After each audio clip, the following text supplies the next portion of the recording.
Bom dia a todos e a todas, todos os vereadores, servidores, aos amigos que estão aí espalhados nos 88 polos, né, de capacitação através de videoconferência.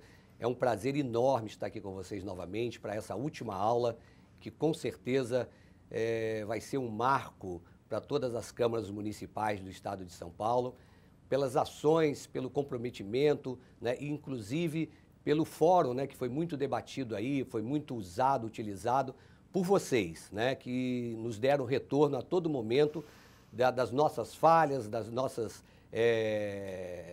coisas boas que aconteceram aqui, né, e isso foi muito importante, esse feedback de vocês, para que nós pudéssemos avaliar e a cada dia melhorar mais ainda essa nossa comunicação com vocês. Hoje nós estamos aqui com duas pessoas que, sem dúvida nenhuma, foram importantíssimas para que esse evento, né, esse curso de capacitação fosse um sucesso, né, e eles vão poder estar falando um pouquinho para vocês de algumas ações que nós pretendemos realizar neste momento e pós essa capacitação. Então, estou aqui com a Maria Luísa, que é agente de fiscalização financeira do Tribunal de Contas do Estado de São Paulo, e também com o diretor técnico de divisão, o Dr. Paulo Sugiura. Então, eu vou agora passar a palavra para Maria Luísa, para que ela possa fazer algumas colocações para vocês que nós julgamos muito importante nesse momento, que é a finalização do nosso curso de capacitação dos poderes das câmaras municipais. Maria Luísa, seja bem-vinda. Bom dia, Marinho. Bom dia a todos. Eu falo em nome da Escola Paulista de Contas Públicas, principalmente em nome da doutora Silvana de Rose, que hoje não pôde estar aqui conosco, está no compromisso fora de São Paulo. E gostaria de agradecer muitíssimo a participação de vocês. Eu tenho estado ali na retaguarda e alguns de vocês têm interagido muito comigo por e-mail, por telefone. E eu espero que vocês realmente tenham gostado desse curso, que foi uma iniciativa conjunta, e a gente está muito satisfeito com o resultado. Nós tivemos, em média, 800 participantes, acho que é um número razoável. O material está todo lá no AVA, e a minha responsabilidade é mais em relação ao AVA, então gostaria de deixar um recado aqui para vocês, que o AVA vai ficar aberto, a gente vai subir todos os vídeos aqui das aulas, ainda não estão, peço desculpas, a gente está providenciando isso. Mas assim que tiver, eu mando um e-mail, como tenho feito, para todos vocês, avisando que os vídeos estão lá disponíveis e mesmo quem não teve a oportunidade de frequentar o curso, pode acessar o AVA e usar o material que está lá, assistir os vídeos quantas vezes quiserem. Um recado importante é que o curso se encerra hoje. Nós vamos deixar o fórum por mais 2 semanas, até o dia 10 de dezembro. No dia 10 é o último dia em que vocês podem colocar suas dúvidas, e aí ele vai ser encerrado, porque aí os professores também já estão com outras atividades, mas até o dia 10 vocês sintam-se à vontade para colocar o que for necessário ali, tirar as dúvidas todas. Maria Luísa, deixa eu só te fazer uma pergunta, na verdade. O que você achou, você que já está acostumada a fazer esses cursos de videoconferência, o que você achou?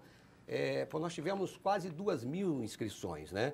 E nós estamos finalizando com 800 inscritos. Né? O que você acha dessa caída desse número? Eu acho que é uma modalidade nova, é a primeira vez que isso está sendo oferecido, né, Marinho? Então, realmente, as pessoas não estão inteiramente confortáveis com o formato. Acredito que após essa oferta, quem participou, acredito, pelas avaliações que nós tivemos nos formulários, que inclusive gostaria de reforçar que vocês preencham os formulários, que para a gente é muito importante para que o processo todo de oferta de cursos à distância possa ser melhorado. E a avaliação foi muito boa. Quem fez deu um retorno muito positivo. Então, acredito que numa segunda oferta nós vamos ter um número maior. A gente tem que entender também a agenda das pessoas, nós temos que entender também o formato, 2 módulos, talvez seja o caso da gente repensar, oferecer 2 módulos independentes. A gente vai fazer um balanço ao final desse processo, junto com o VESP, Tribunal e o VESP, e reavaliar a carga horária, a distância entre as aulas, se 15 dias é suficiente. Então, tem uma série de coisas que nós temos que reavaliar e gostaria que vocês mandassem sugestões de qual seria um formato mais adequado para o funcionamento da Câmara, a rotina de vocês, alguma coisa que não atrapalhe tanto. Acredito que essa divisão em polos favoreceu, porque ninguém teve que viajar demais. Então, acho que a questão principal é essa de que 800, talvez a gente tinha uma expectativa de um número maior, mas acho que se esses aproveitaram bem o curso, para nós isso já é uma vitória. Certo. Então, fazendo um resumo para eles, né? Então, na avaliação, na pesquisa que foi realizada, você acredita que tenha sido positivo para todos esses que continuaram e deram sequência nesse projeto?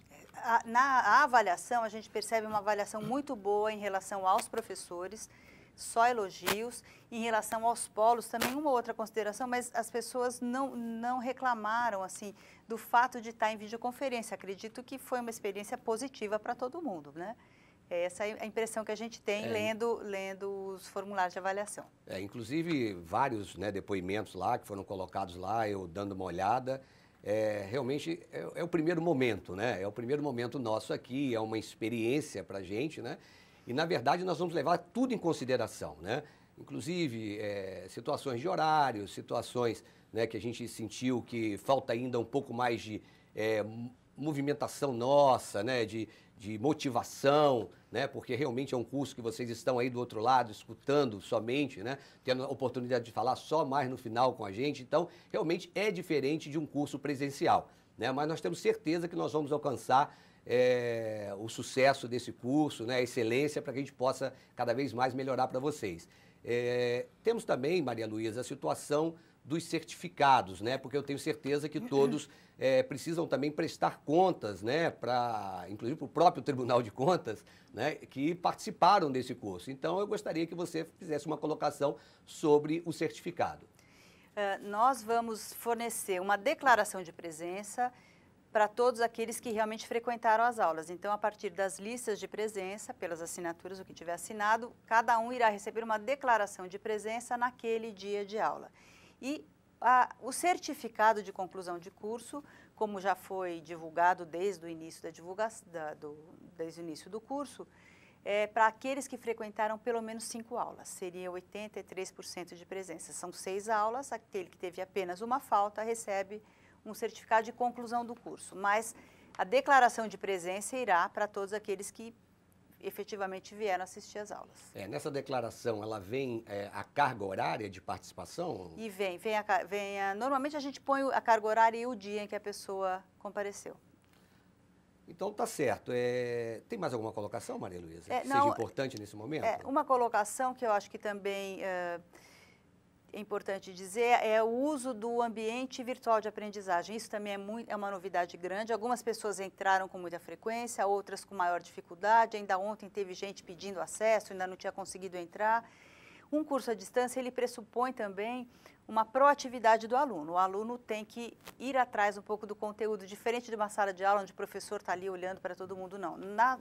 No ensino à distância, a gente espera que o aluno primeiro mantenha suas informações sempre atualizadas. O e-mail que ele usa, porque é pelo meio desse endereço eletrônico que a gente vai falar com vocês. Se ele tiver errado, a informação nunca chega. E que vocês também tenham o hábito de entrar e começar a fazer um trabalho mais proativo mesmo. Esse é o intuito nosso, né? Que é a aprendizagem contínua. Seria isso. Maria Luísa, uma coisa que eu acho que, pelo menos eu não vi ali naquela listagem nossa de presença, né, na participação dos cursos, foi o telefone celular dessas pessoas para que a gente pudesse fazer contato através de SMS com eles. Né? Eu acho que todos aqueles que puderem, né, se o tribunal permitir isso lá, junto com a gente lá, poderiam estar enviando também os seus celulares, né, o nome e os seus celulares, para que a gente possa, através desses contatos, através de SMS, poder fazer chegar mais próximo, já direto no seu telefone, e a gente também avisar outros cursos, tanto do Tribunal de Contas quanto da UVESP também. É fundamental esse contato entre o Tribunal, a UVESP e vocês, né, que estão aí do outro lado, que são as nossas vozes aí nas câmaras municipais. Então é fundamental que a gente possa fazer isso e utilizar, né, esse nosso fórum aí, inclusive dentro do Tribunal de Contas, eu acho que tem também um canal para essa comunicação. Eu sugeriria que vocês usassem o e-mail da Escola de Contas, que é EPCP, Escola Paulista de Contas Públicas, @tce, de Tribunal de Contas, .sp.gov.br. Ou mesmo o AVA. Se vocês entrarem no AVA e mandarem uma mensagem para mim, eu repasso essa mensagem para o Marinho e para o pessoal para quem tem que chegar a informação, inclusive para os professores, se vocês não estiverem contando. Os professores estão cadastrados no AVA, então também vocês podem falar direto com os professores, porque os e-mails estão ali. Na verdade, o que nós queremos é o seguinte, nós queremos melhorar o nosso relacionamento com as câmaras municipais. Nós queremos estar muito próximo das câmaras municipais para que elas tenham o maior número de informações possíveis nessa área de cursos de capacitação. Então, hoje nós estamos fazendo um trabalho aí, que a nossa proposta para 2015 são 34 escolas legislativas, hoje nós temos 18 escolas legislativas, para que a gente possa cada vez mais levar informação e conhecimento para todos vocês que estão nos assistindo.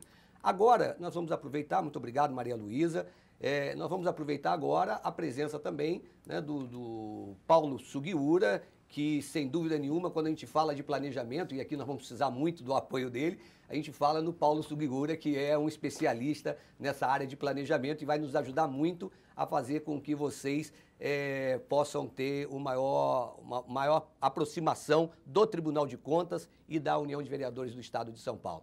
Seja bem-vindo, doutor Paulo Sugiura.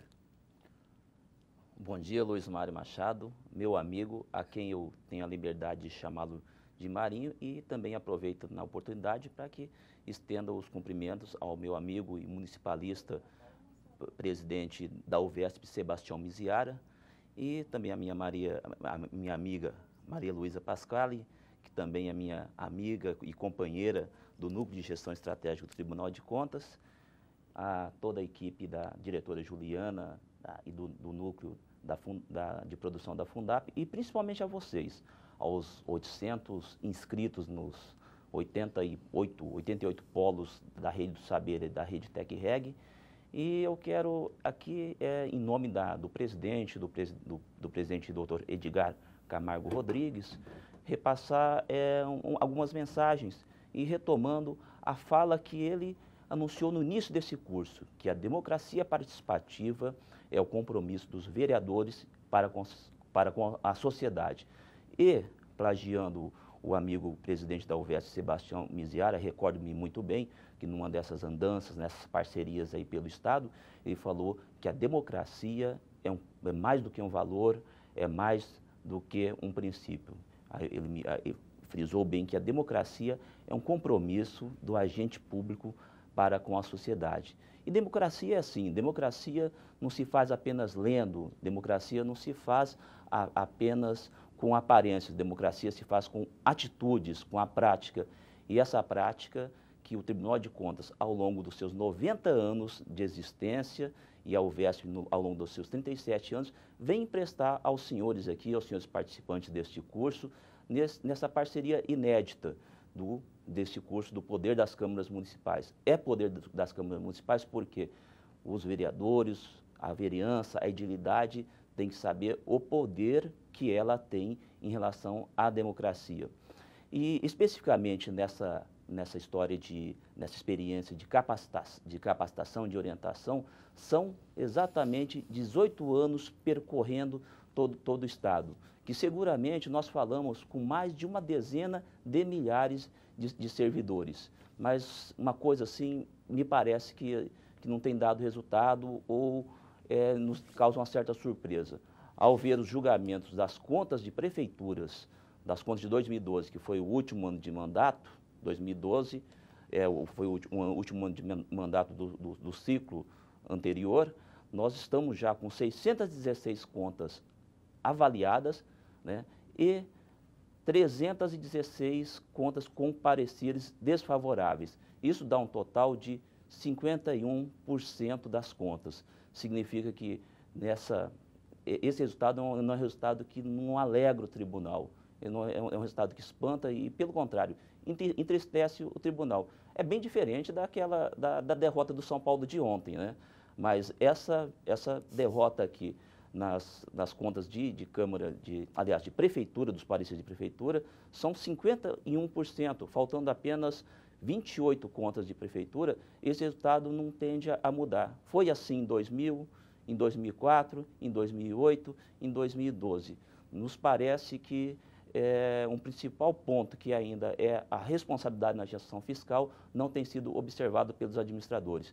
E o papel do vereador, ele pode contribuir muito nessa mudança dessa gestão que nós estamos perdendo. Quem perde com isso não é somente o prefeito, que pode se tornar inelegível por 8 anos, se a Câmara confirmar o nosso parecer e julgar desfavorável. Quem perde com isso, que nos entristece muito, é a sociedade, porque se foi julgado desfavorável é porque faltou alguma ação, algum limite de aplicação no ensino principalmente, faltou pagamento de algum precatório, houve alguma irregularidade muito grave que fez com que os conselheiros e todos os órgãos de instrução emitissem um parecer desfavorável. Mas você que está aqui, né, você que está em cada polo da Rede do Saber, não se entristeça não, você pode se considerar um vitorioso. Sabe por quê? Porque você saiu da zona de conforto, do seu local de trabalho e veio aqui assumir um compromisso com a seriedade, com a democracia. E o Tribunal de Contas, esse é o papel dele, é o papel não só de fiscalizar, de controlar, mas também de entregar essa experiência, essa prática de 90 anos, né, somado com essa parceria da UVESP de 37 anos, e nós sabemos que nosso papel nós estamos cumprindo. É o nosso papel de compromisso com a ética, com a seriedade, com a democracia e principalmente do respeito para com a sociedade. Eu agradeço muito, Luiz Mário, muito obrigado. Ô Paulo, antes de você terminar, eu acho que é muito importante essa sua colocação inicial, né, dessas reprovações, né? Você que gosta de número, porque quem não sabe, o Dr. Paulo, ele foi uma das pessoas que criou lá o sistema Aldesp, né, dentro do Tribunal de Contas, né, e todos vocês conhecem o sistema Aldesp, sabem o funcionamento do sistema Aldesp, que foi uma revolução, né, no estado de São Paulo e está servindo de exemplo para o Brasil inteiro. E eu queria saber o seguinte, na verdade, esse levantamento, né, que hoje estão com 50 e poucos... 51%. 51%, né, de contas rejeitadas, né? Esse número, esse percentual está caindo, né, ou ele chegou a aumentar? Porque o tribunal já faz bastante curso, né, realiza curso no estado todo de capacitação. Esse número ele vem caindo ou ele está se mantendo? Marinho, incrivelmente, esse número ele tem se mantido constante, com leve progressão, né? No ano de 2004, nós tivemos 51% de reprovação. No ano de 2008, que sempre coincidiu nos últimos anos de mandato, no ano de 2008 foi 49,51 e 2012 agora parece que vai repetir o mesmo resultado de 2004, 51 e 49. Né? Não, essas avaliações são importantes, por isso que eu estou perguntando, porque como aqui, né, nós fizemos uma pesquisa, né, que vai, com certeza essas pesquisas vão estar se mantendo lá para que a gente possa fazer novas avaliações, né? E eu acho que, de repente, a gente tem que rever alguns pontos nossos, na verdade, porque são vários cursos de capacitação, né? Então, ou a gente não está conseguindo atingir realmente, né, os anseios, né, o que eles necessitam realmente, ou realmente as pessoas não estão indo, né, para fazer essa capacitação, né, realmente se entregando de corpo e alma, né, para que possa realmente fazer. Porque a gente sabe muito bem, somente a capacitação que é feita pelo Tribunal de Contas, né, ela não vai atingir também o que a gente quer, os 100%. Né? Os servidores das câmaras municipais, né, precisam ter o aval do presidente da Câmara para poder estar se capacitando. Né? A capacitação ela tem que ser continuada. Né? Ela não pode fazer uma capacitação no início do ano e nunca mais fazer uma capacitação. Né? Então é importante essa área e eu acho que aí o Paulo pode explicar melhor isso. Marinho, em termos de planejamento, essa capacitação, muito mais do que uma intenção, do que uma vontade, ela tem que ser declarada na sua política. Como que deve ser declarada na sua política? Dentro de uma lei orçamentária ou dentro das diretrizes, colocar isso como item, como diretriz estratégica, colocar dotações específicas para a capacitação. O que nós estamos vendo já de longa data, ao longo da existência da administração pública, da história da administração pública, é que pouco se investe em capacitação. Está aí o resultado disso aí. O certo fracasso, a certa derrota dentro das contas da administração pública. Eu falei só de contas de prefeitura, mas também deixei de comentar aqui, as contas das câmaras municipais estão tendo também um aumento de reprovação. Aí não tem confirmação dentro do Legislativo. Reprovou, julgou as contas irregulares pelo tribunal, o presidente da Câmara já fica fora da vida política por 8 anos. Nós tivemos agora até, não estão julgadas todas as contas das câmaras, nós tivemos 33 contas julgadas irregulares. Significa que, potencialmente, se não houver recurso, se for confirmado, transitado e julgado essa conta do presidente da Câmara, esse está fora da vida política por 8 anos. Então, você acha que as câmaras, né, nas suas colocação, a Câmara deve, sim, colocar no orçamento, né, uma dotação para capacitação dos servidores e vereadores. É isso, Paulo? Perfeitamente. Não só a Câmara, mas também como as prefeituras, as entidades da administração direta, têm que avaliar o que é necessário, em que precisa se capacitar e declarar isso no orçamento. Isso é uma coisa óbvia, né? Então eu gostaria muito obrigado, Paulo, doutor Paulo, Maria Luísa, né? Eu chamo de Paulo porque o Paulo já é um amigo meu há bastante tempo aí, a gente já tem tomado algumas cachaças junto, mas fora do horário de na serviço, verdade, fora do horário de serviço, mas na verdade isso tudo é brincadeira, nem beber eu não bebo. Mas, na verdade, o que nós queremos é fazer o melhor por vocês, né? O que nós queremos é fazer com que o Tribunal de Contas, a UVESP, a União de Vereadores do Estado de São Paulo, consiga realmente resgatar, né, o poder legislativo, fazer com que o legislativo seja cada vez mais respeitado pela sociedade, cada vez mais trabalhe com excelência. Esse é o nosso papel e essa é a nossa missão. Então, eu gostaria muito de agradecer a presença dos dois, né, da Maria Luísa e do Dr. Paulo, para que a gente possa, na verdade, tá buscando novos caminhos aí para o Legislativo.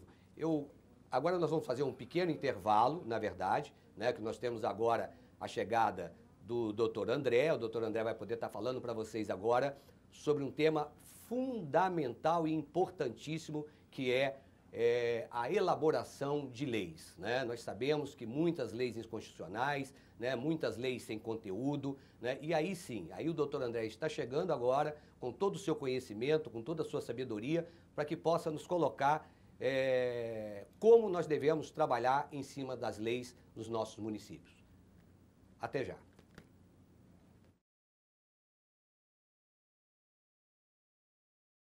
Estamos de volta agora, já com a presença do Dr. André, que é o nosso palestrante, o nosso professor, o nosso amigo. E eu queria dizer para vocês que no final do curso, né, da capacitação, nós vamos sortear 2 exemplares do livro do Dr. André, né? É esse livro, A Lei, Seu Processo de Elaboração e a Democracia, né? Então, esse vai ser o livro que nós vamos sortear para vocês aí, são 2 exemplares, né? E eu não posso nem falar para vocês porque o Dr. André não me presenteou com um livro desse, né? Até hoje, né? Então, mas eu tenho certeza que pessoas que já leram o livro, né? Ele tem na cabeceira da cama, porque realmente é um livro que você não pode largar em nenhum momento. É muito importante vocês lerem esse livro aqui, porque é um livro excepcional para dar todo o andamento das câmaras municipais e vocês poderem acompanhar os processos e a elaboração dessas leis. Doutor André, ele vai falar hoje sobre como elaborar uma lei, né? Então, doutor André, seja muito bem-vindo mais uma vez, muito obrigado pela sua presença. Sei que chegou tarde aqui em São Paulo, né? Veio por Campinas, depois veio para São Paulo, chegou aqui quase meia-noite, né? Para estar aqui hoje com vocês e poder transmitir todo o seu conhecimento. Seja muito bem-vindo, doutor André. Obrigado, Marinho. É um privilégio estar aqui novamente e compartilhar um pouco com vocês essa experiência acumulada na área legislativa. Não é nenhum sacrifício estar aqui, Marinho. É sempre estimulante essas oportunidades, né, que nós temos para debater esse tema tão importante, que é o tema de elaboração de leis e que está ganhando cada vez mais espaço nas escolas de governo, nas escolas judiciais, nas escolas de contas públicas. Eu tenho ido em vários tribunais, inclusive de estados brasileiros, para explicar esse assunto, para a gente trabalhar essa matéria, porque ela exige muita atenção. E é a principal ferramenta, né, André, do vereador, na verdade, é a principal ferramenta de mudança de uma sociedade, né, de leis que vão estar aí levando a qualidade de vida para a sociedade. Aristóteles já dizia, a lei ela tem que ser construída numa perspectiva de virtude, ela tem um caráter pedagógico. A finalidade da lei é justamente essa, educar a sociedade por uma convivência melhor, para que nós possamos, no nosso dia a dia, enquanto cidadãos, e para que as instituições possam também melhor cumprir o seu papel e nós nos sentirmos seguros. Por isso é importante não fazer lei de qualquer jeito, mas leis construir com qualidade, leis com conteúdo. Qualidade. Exatamente. E essa terceira aula, Marinho, ela fecha, na verdade, o nosso curso, que começou na primeira aula nós tivemos na primeira aula os artigos constitucionais que se aplicam ao processo legislativo, examinamos a estrutura dorsal do processo de elaboração de uma lei, a matriz constitucional destas regras, examinamos os conceitos e as fases do processo legislativo e também os tipos de processo legislativo. Isso foi na primeira aula. Na segunda aula, nós trabalhamos os ritos, os procedimentos em cada um dos ritos. Primeiro, o rito ordinário, que é o rito que deve ser trabalhado dentro de uma lógica de regra geral. Depois, verificamos a variável, que é o rito sumário, que seria então o regime de urgência, como ele se opera no município, na Câmara Municipal, que características tem então o rito sumário. E, por fim, nós examinamos na segunda aula os ritos especiais, que se aplicam àquelas matérias que são consideradas matérias de maior complexidade técnica, de maior repercussão social, como, por exemplo, a lei orçamentária, a lei de diretrizes, plano plurianual, emenda à lei orgânica, o julgamento de contas do prefeito. Então, são matérias diferenciadas e que, portanto, exigem uma atenção especial da Câmara, por isso é um rito próprio. E na aula de hoje, para finalizar então esse circuito de aprendizagem, nós vamos ver como se elabora uma lei. Nós vamos trabalhar hoje, então, basicamente 2 pontos de construção da lei. Primeiro, nós vamos ver como se pesquisa o conteúdo de uma lei. Esse é um componente importante para que a lei seja bem atendida, bem elaborada. Primeira parte, então, da aula de hoje é essa, como se pesquisa o conteúdo. Aliás, esse é um detalhe que eu gostaria aqui de marcar, porque nós temos o hábito, isso é no Brasil todo, eu observo isso em vários estados. Nós temos o hábito, quando nós estamos diante da tarefa de elaborar um projeto de lei, de iniciar essa tarefa já tentando escrever o projeto de lei. Muitas vezes a gente já vai lá para o artigo 1º e já tenta escrever o projeto de lei, aquilo que se pretende que se constitua na redação do projeto de lei, sem antes realizar uma pesquisa sobre a definição desse conteúdo. Então, na aula de hoje, primeiro nós vamos ver como que atenção nós temos que dar para essa parte da pesquisa que vai formar a base para que nós possamos formalizar a redação da lei. E na segunda parte da aula, então, Marinho, nós vamos ver hoje como escrever a lei, como fazer a redação de uma lei. Então, esses 2 pontos hoje são os pontos que nós vamos trabalhar na aula. André, deixa eu só fazer uma pergunta aqui. Quando você coloca aí essa pesquisa, na verdade, dessa lei, antes de elaboração da lei, né? Antes de começar a escrever o primeiro, né, parágrafo lá dessa lei, dentro dessa pesquisa está incluído aí também, de repente, você vai fazer um projeto de meio ambiente, né? Você ir até as pessoas que estão envolvidas nessa área de meio ambiente, discutir esse projeto antes de fazer essa elaboração de lei, porque o que a gente vê, André, na verdade, é que muitas das leis, né, ela desce goela abaixo do cidadão, né? É feito lá em cima e não é discutido com a sociedade antes de fazer essa lei. Então, é um tema que a gente tem debatido muito, né, nas nossas reuniões, né? E isso eu acho que seria fundamental, né, nessa pesquisa, além de fazer essa pesquisa, né, mas também conversar antes com os segmentos da área que está sendo proposta essa lei.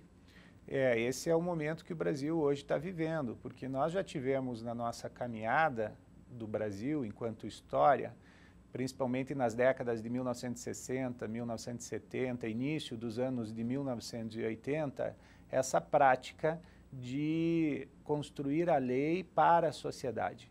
Ela vinha até sob um formato que se chamava decreto-lei, que não existe hoje mais. A Constituição, ela fechou essa alternativa, ela afastou essa hipótese de usar o decreto-lei, porque o decreto-lei era a lei trazida pronta para a sociedade.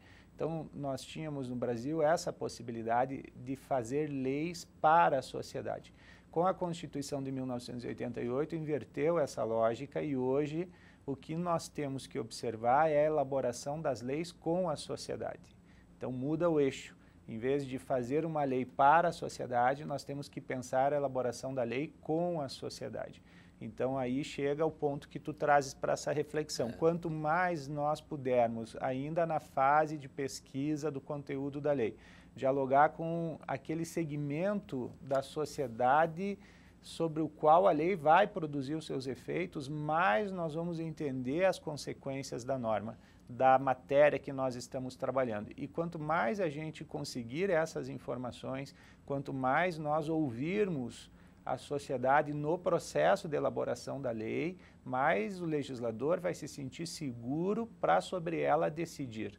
Então, essa é uma questão importante e tu levanta assim com muita propriedade. É que existe muito, né, André, ainda, né? Na verdade, hoje nós vemos ainda muito isso dentro das câmaras municipais. É uma quantidade enorme de leis, né, que a população não tem acesso a essas leis, né? Inclusive, né, várias câmaras, né, que quando o cidadão chega na Câmara Municipal e quer saber daquela lei, a dificuldade é enorme para achar aquela lei, identificar aquela lei, né, porque não foi feita nenhuma consolidação dessas leis, na verdade. Né? Então, nós precisamos ainda, André, no meu ponto de vista, pelas andanças que eu tenho feito pelo Estado de São Paulo, né, sentido as câmaras, conversado com muitos presidentes de Câmara, né, e aí eu acho que é uma tarefa dos parlamentos regionais, né, dos 34 parlamentos regionais aí, é fazer um trabalho, né, para chegar e atingir todas essas câmaras que ainda não fizeram a sua revisão da lei orgânica, né, a revisão do regimento interno, que nós batemos muito aqui na aula passada,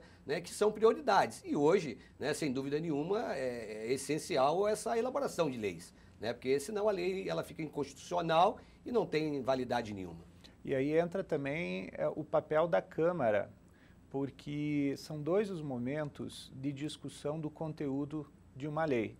O primeiro momento para poder discutir o conteúdo de uma lei a fim de se apropriar de todas as variáveis que dialogam com o conteúdo de uma lei, cabe ao autor da lei. Se o autor é o Poder Executivo, ele faz essa discussão interna. Se o autor é o vereador, ele dialoga com aqueles segmentos da sociedade com os quais a lei vai se comunicar na produção dos seus efeitos. Muitas vezes, neste primeiro momento, esse diálogo não é feito. O prefeito encaminha o projeto de lei para a Câmara sem muito diálogo sobre o seu conteúdo. Às vezes, inclusive, o prefeito encaminha para a Câmara o projeto de lei solicitando aos técnicos da prefeitura na última hora a elaboração do conteúdo. O prefeito chega lá para os técnicos do Executivo e diz: precisamos elaborar um projeto de lei sobre o assunto X, meio ambiente, no exemplo que tu trouxe antes, Marinho. E aí os técnicos da prefeitura, eles questionam o prefeito: então para quando, prefeito? O prefeito diz: não, é para hoje, porque a Câmara se reúne hoje. Então o prefeito já solicita, no último momento, na prefeitura, a elaboração de um projeto de lei, que vai para a Câmara, muitas vezes, sem qualquer pesquisa prévia, nem mesmo um olhar da área jurídica da prefeitura, às vezes, é feito sobre o projeto que é encaminhado para a Câmara. Chegando na Câmara, aí tem um segundo momento, e aí que eu destaco o papel da Câmara na elaboração da lei com qualidade. Chegando o projeto de lei da Câmara, naquela fase que nós já estudamos na primeira e segunda aula, que é a fase de instrução, quando o projeto transita pelas comissões, ali é o momento de discutir o conteúdo também daquela norma que está em construção. Então, se o autor do projeto não trabalha esse diálogo para legitimar o conteúdo da lei, cabe à Câmara cumprir esse papel, mesmo que o autor do projeto seja Através das o comissões. Executivo. E aí entra a função das comissões. Por isso as comissões, elas são temáticas, porque cada comissão da Câmara examina o projeto sob o ângulo da sua competência. A Comissão de Constituição e Justiça vai olhar o projeto quanto à compatibilidade do seu conteúdo e da sua forma diante da Constituição do Estado e da Constituição Federal. A Constituição de Economia, o orçamento, ela vai olhar o impacto orçamentário, financeiro que essa norma está gerando, caso ela tenha previsão de despesa. E a Comissão de Saúde, de Educação, de Serviços Públicos, Infraestrutura, cada comissão vai ver o impacto social da norma. E aí essa verificação do impacto social é que abre espaço para dialogar sobre o conteúdo do projeto de lei. Daí essa afirmação que nós estamos trabalhando. Não se faz mais a lei para a sociedade. Esses projetos que vêm prontos, eles devem ser evitados. Tem que construir a lei com a sociedade. Então, na verdade, André, são 2 alertas que você está colocando aqui, né, para as câmaras municipais, para todos que estão nos assistindo, na verdade, né? O primeiro alerta é que as câmaras municipais precisam colocar, sim, as suas comissões para funcionar realmente, né? Colocar, debater, fazer todo o estudo que tem que ser feito antes da elaboração propriamente dita da lei. E o segundo alerta, né, que eu estou vendo aqui... Só um parênteses bem rápido, na medida que a Câmara ela não atua com as comissões de forma efetiva, a Câmara se diminui como poder. Exatamente. O trabalho das comissões é um trabalho de afirmação institucional da Câmara. E às vezes eu fico preocupado porque eu escuto vereadores até defendendo a ideia de que eles não são obrigados, não é necessário as comissões da Câmara atuarem, né? Então, não dar valor à atividade de instrução, que é a fase que prepara o projeto para a decisão política de plenário, significa diminuir a Câmara como instituição. Esse curso que nós estamos aqui desenvolvendo, no primeiro e no segundo módulo, fala do poder da Câmara Municipal. E o trabalho das comissões, se não for efetivamente realizado, ele reduz esse poder. Então é importantíssimo nesse sentido. Sem dúvida, não tem isso, a gente tem falado isso a todo momento e é importante que todos estão nos escutando aí, né, nos vendo aí, que procurem ver nas suas câmaras se está acontecendo esse tipo de trabalho. Um outro alerta que eu deixou muito claro aqui, né, que é o que eu vejo, na verdade, que é o mais difícil, na verdade, é fazer esse diálogo, né? Muitas câmaras não, né, mas outras, né, têm uma dificuldade muito grande de dialogar com o Poder Executivo. Né, fazer com que o prefeito ele entenda, né, que antes do projeto ir lá com urgência, né, que ele seja discutido antes na Câmara, né, através do seu líder, né, na Câmara Municipal, né, ou então chamando a Câmara ou indo até a Câmara para uma conversa. Né? Então isso é fundamental e a gente não encontra. E Marinho, não é só o detalhe de não haver diálogo da Câmara com o Executivo. Eu observo, e isso é muito comum, de não haver diálogo do Executivo com a Câmara, mas mais não haver diálogo do Executivo nem com a bancada que dá sustentação ao prefeito na Câmara. Tem vereadores que, nos cursos, a gente percebe essa inquietação desses vereadores, eles não são informados pelo Poder Executivo do porquê daquele projeto está tramitando, quais os motivos, quais as razões, eles não são informados sobre o conteúdo dos projetos de lei, e aí eles ficam com uma tarefa de enorme dificuldade, que é defender o projeto de lei na Câmara. Na verdade, perdidos, né? Porque chega na hora não sabe como defender o projeto. Então também é importante esse diálogo até para estratégias de sustentação do projeto no Legislativo, a oposição também, quando ela faz um olhar crítico sobre o conteúdo do projeto, é importante também que a oposição entenda bem como foi construído esse projeto, como foi definido esse conteúdo. Aí entra realmente o valor de bem legislar. Perfeito, André. Bom, eu queria convidar a todos, porque foi disponibilizado esse material que nós estamos aqui trabalhando nesta terceira aula no AVA, que é o Ambiente Virtual de Aprendizagem. Alguns de vocês já imprimiram, outros que não fizeram isso ainda poderão buscar esse material, tanto da primeira como da segunda e terceira aula deste segundo módulo. Para os que já imprimiram, eu gostaria de convidar então todos para olhar o slide 6, que é o sexto slide, que é a partir de agora onde eu vou começar a trabalhar com vocês. E a pergunta que eu utilizo para nós iniciarmos a análise do conteúdo de uma lei é justamente essa: por que é importante elaborar uma lei com qualidade? Não basta fazer lei apenas para dizer que cumpriu uma burocracia. O desafio do legislador, o desafio da Câmara no âmbito local é ir além disso.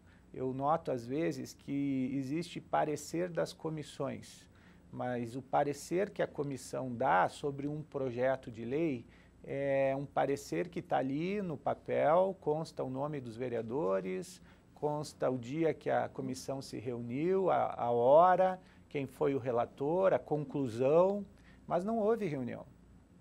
Mas está no papel, o parecer foi emitido. Então, isso é uma burocracia. Isso aí cumpre um certo papel, assim, atende a uma certa finalidade, mas isso não é um elemento de qualidade. Nós precisamos mais, nós temos que sair do papel. Nós temos que fazer com que o papel ele retrate aquilo que foi efetivamente debatido sobre o processo elaborativo da norma. Então, fazer leis pressupõe qualidade. Isso é da democracia. Nós vamos evoluir. O Brasil ele só vai poder se anunciar como uma democracia madura no momento em que ele bem elaborar as suas leis. Enquanto a gente não entender a importância de elaborar uma boa lei, uma lei com qualidade, nós não vamos entender a importância da democracia. Então, esse é o ponto inicial. Por que elaborar uma lei com qualidade? E quem responde e nos oferece parâmetros para construir uma resposta para isso é a própria Constituição Federal. A Constituição Federal tem 2 artigos que nos indicam a importância de elaborar uma lei com qualidade. E aqui, desde já, eu friso para todos. Qualidade é algo que exige atenção aos detalhes. Nós não podemos, e na nossa vida é assim, pensar em fazer qualidade a grosso modo. Não se faz qualidade a grosso modo, né? Qualidade se constrói com atenção aos detalhes. Então, é importante que nós examinemos isso. Quais são os 2 artigos da Constituição que nos sinalizam para essa perspectiva? O primeiro artigo é o artigo 5º, inciso 2 da Constituição Federal. Esse artigo 5º, inciso 2 da Constituição Federal, ele indica para nós, e ele anuncia a todo brasileiro, ninguém é obrigado a fazer ou deixar de fazer algo senão em virtude de lei. Então, a lei está no nosso cotidiano, a lei está no nosso dia a dia. Porque eu não posso mais dirigir um veículo depois que eu consumo bebida alcoólica? Beber, tu bebeu, tomou, como dizia o Marinho, uma cachaça, uma cerveja, um chopp, tu tem que fazer a escolha. Se a escolha é beber, tu não pode dirigir depois. Isso é uma situação que foi trazida por uma legislação. Lei que pretende aquilo que também foi comentado no início dessa aula, educar a sociedade, para evitar um dano maior. Então, a lei tem esse caráter pedagógico. Não era assim há 3, há 4, há 5, há 6 anos atrás, há 10 anos atrás. Nós estamos passando por um momento de ajuste, de adaptação cultural a essa norma. Então, diz o artigo 5º, inciso 2, ninguém é obrigado a fazer ou deixar de fazer algo, senão em virtude da lei. Bem, sob essa perspectiva, a lei tem que ser clara, a lei tem que ser lógica, a lei tem que ser simples, a lei tem que ser objetiva no seu conteúdo, porque se ela não for com essas características, em vez de ela dar ao cidadão segurança para ele viver e conviver em sociedade, ela vai gerar insegurança. E aí ela deixa de cumprir a sua função social. Então, por que fazer uma lei com qualidade? Por que fazer uma boa lei? Por que agregar excelência ao processo de elaboração da lei? Porque as pessoas precisam se sentir seguras diante da lei. Elas têm que entender claramente aquilo que a lei propõe, sempre tendo em conta a lógica da virtude. A lei tem que ser boa, ela tem que gerar um valor para a sociedade. Mas tem um segundo artigo na Constituição que também ressalta a importância de bem elaborar uma lei, que é o artigo 37. E aí, esse artigo 37, ele coloca a responsabilidade de bem legislar posicionada na atividade de governo, porque o governo, e aqui quando eu falo governo, eu gostaria que fosse entendida a expressão governo no seu sentido mais amplo, não só governo igual poder executivo, porque às vezes a gente simplifica, fala governo e a gente identifica governo como poder executivo, mas aqui eu gostaria que vocês pensassem o governo num sentido mais amplo. Poder executivo é governo, poder legislativo tem governabilidade também, ele tem autogestão, poder judiciário tem governabilidade, são poderes independentes, mas são poderes com gestão própria. Então, o governo, neste sentido mais amplo, Tribunal de Contas, Assembleia, Câmara Municipal, Poder Judiciário, Poder Executivo, autarquias, fundações, o governo, no sentido amplo, só pode agir conforme a lei. Está lá no artigo 37 da Constituição Federal. Então, o artigo 5º, inciso 2, diz: o cidadão só pode deixar de fazer algo em virtude de lei, e o governo só pode agir conforme a lei. Então, por mais que o governo tenha boa intenção na realização dos seus atos, se a lei não for com qualidade, elaborada de forma a gerar valor à ação que o governo precisa desempenhar, ele não vai ter o resultado que ele espera. Aliás, isso, Marinho, é curioso, porque eu também observando, eu vejo que em determinados municípios passa 12, 16 anos com um partido exercendo o executivo. Vai mudando os candidatos, mas o partido permanece. E aí há uma troca numa eleição e assume um partido diferente daquele que estava lá há 16 anos. E uma das razões que movimenta a sociedade para colocar um outro partido é essa perspectiva de mudança, às vezes, né? Está há 16 anos, 20 anos e quer uma mudança, e elege um outro partido. E é curioso observar que esse outro partido assume a prefeitura e não muda a legislação. E ao não mudar a legislação, ele não vai mudar os resultados. Então, para que a lei possa significar algo em termos de governabilidade e que esse algo que a lei possa significar produza um resultado efetivo e que esse resultado seja um resultado valoroso para a sociedade, então tem que pensar a lei também com qualidade. Então, a lei tem que ser uma lei com qualidade, tanto sob a ótica do cidadão, que tem que ter segurança nas suas ações e nas suas atividades, como também no campo da governabilidade, em todos os poderes. Inclusive, André, eu sou assim, até às vezes nas minhas reuniões, né, dentro de parlamentos, eu sou até um pouco radical, na verdade, né? Hoje a gente está falando sobre como elaborar uma lei com qualidade, na verdade. Mas eu chego ao ponto, na verdade, de identificar que tem lei sobrepondo lei, na verdade, né? Porque não tem controle nas câmaras municipais ou na própria prefeitura lá, não tem esse controle dessas leis, então o legislativo vai fazendo leis, sem consultar se já existe aquela lei, né, André? Então isso eu acho que é uma das coisas que a gente precisa, assim, priorizar. Eu costumo falar o seguinte, eu acho que nós não precisamos mais de tantas leis, na verdade, nós precisamos organizar as que nós já temos, entendeu? Colocá-las de uma forma que a sociedade, que o próprio vereador, né, o próprio servidor, ele tem acesso direto a essas leis para conhecer realmente essas leis. O que tu está falando é importante e nos remete ao próximo ponto. A lei é tão importante e ela precisa ser construída numa lógica de qualidade.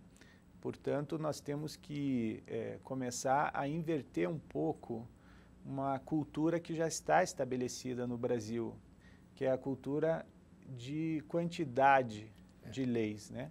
Nós temos que considerar que quantidade não é sinônimo de qualidade. Muitas das vezes Agora, isso é cultural, Marinho, entendeu? Tem vereadores, deputados estaduais, federais, que ficam apreensivos porque eles propuseram durante o seu mandato poucos projetos de lei, e isso significa um temor, porque passa a impressão para a sociedade de que eles trabalharam pouco.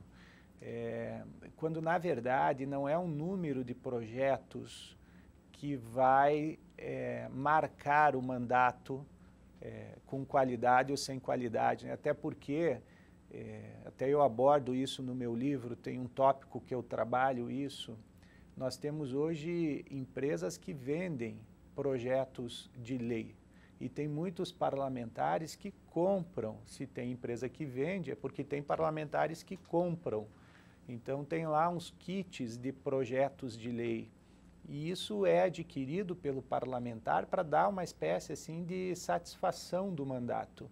Então tem parlamentares que inclusive propõem projetos de lei para tramitar na Câmara e nem o cuidado de fazer a troca do município daqueles que eles copiaram a lei que eles estão ali apresentando, né? Então existe essa apreensão, tem que propor projeto, tem que propor projeto. E, na verdade, tem parlamentar que propõe aí 30, 40 projetos por ano e são 99% inconstitucionais, né? Mas está ali a estatística, são 40 projetos de lei por ano.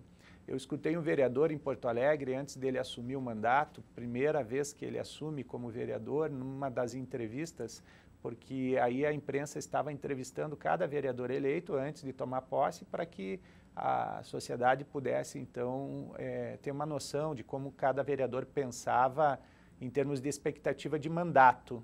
E um dos vereadores entrevistados, Marinho, ele respondeu: a minha meta é propor 50 projetos de lei por ano.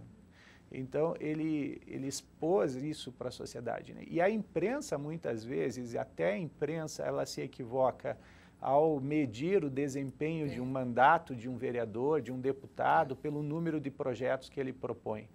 E a gente tem que realmente começar a pensar diferente essa lógica, porque se quantidade de leis resolvessem todos os problemas que nós temos no país, eles já estariam todos resolvidos, porque o Brasil, para vocês terem uma ideia, produz 700 novas leis por dia útil. Isso é pesquisa feita, considerando todos os municípios, estados e a União na Federação Brasileira. Só a União, segundo dados da Casa Civil da Presidência da República, lida com 80 mil normas, 80 mil leis diferentes. Nós temos muitos municípios em São Paulo e em outros estados da Federação, Marinho, que não têm noção das leis que eles possuem.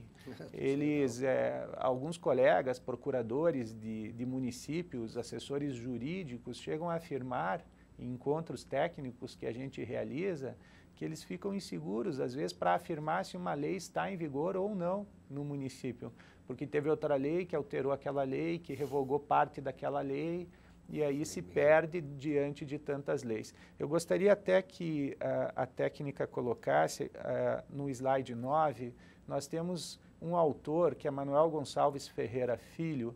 Ele tem um livro que eu recomendo a todos, se chama esse livro Do Processo Legislativo, e nesse livro ele tem um capítulo que trata, ele chama esse capítulo A Crise da Lei, e ele traz essa linha de abordagem para a gente refletir sobre ela.